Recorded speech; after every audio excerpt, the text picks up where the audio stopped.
આગળ વાત કરીએ રાજ્યના તાપમાનને લઈને તો રાજ્યમાં ફરીવાર ઠંડીનો ચમકારો શરૂ થયો છે। ઉત્તરથી ઉત્તર પૂર્વના પવન ફૂંકાતા ઠંડીમાં વધારો નોંધાયો છે, ત્યારે નલિયામાં સૌથી ઓછું 9.8 ડિગ્રી તાપમાન નોંધાયું છે। જો વાત અમદાવાદની કરવામાં આવે તો અમદાવાદમાં 14.2, ગાંધીનગરમાં 11.8 ડિગ્રી તાપમાન નોંધાયું છે, રાજકોટમાં 12.1 ડિગ્રી, કેશોદમાં 12.4 ડિગ્રી તાપમાન નોંધાયું છે।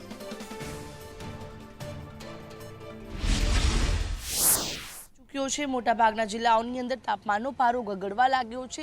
ભારે પવનોની સાથે ઠંડીનો ચમકારો છે કે જે રાજ્યના મોટાભાગના તમામ જિલ્લાઓની અંદર અનુભવાઈ રહ્યો છે। જોઈ શકાય છે કે પવનો છે ખૂબ જ વધુ ફૂંકાઈ રહ્યા છે। અમદાવાદ શહેરમાં પણ તાપમાનનો પારો છે 14 ડિગ્રી સુધી પહોંચી ગયો છે અને આવનારા દિવસોમાં હજુ પણ તાપમાન ગગડે તેવી સંભાવનાઓ છે, કારણ કે વેસ્ટર્ન ડિસ્ટર્બન્સ છે તે સર્જાયું છે અને આ વેસ્ટર્ન ડિસ્ટર્બન્સના કારણે જે રીતે જે તાપમાન છે તે તો ગગડશે। જો કે બેવડી નો પણ અનુભવ થઈ શકે છે, ત્યારે વહેલી સવારથી જ અમદાવાદના પાર્ક અને ગાર્ડનની અંદર આ પ્રકારે લોકો આવી રહ્યા છે, એક્સરસાઇઝ કરી રહ્યા છે।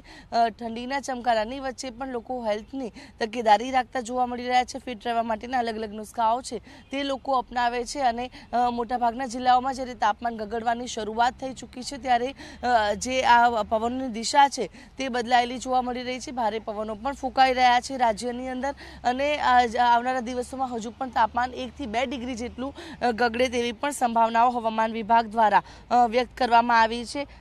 જે અમદાવાદમાં તાપમાન 14.2 ડિગ્રી સુધી પહોંચી ગયું છે, જ્યારે ગાંધીનગર 11.8 ડિગ્રી, એટલે કે મધ્ય ગુજરાતમાં ઠંડીનો ચમકારો સૌથી વધુ અનુભવાઈ શકે છે તે પ્રકારની પણ સંભાવનાઓ હવામાન વિભાગ દ્વારા વ્યક્ત કરવામાં આવી છે। કેમેરા પર્સન મેહુલ પટેલ સાથે આયુષી યાજ્ઞિક, સંદેશ ન્યૂઝ, અમદાવાદ।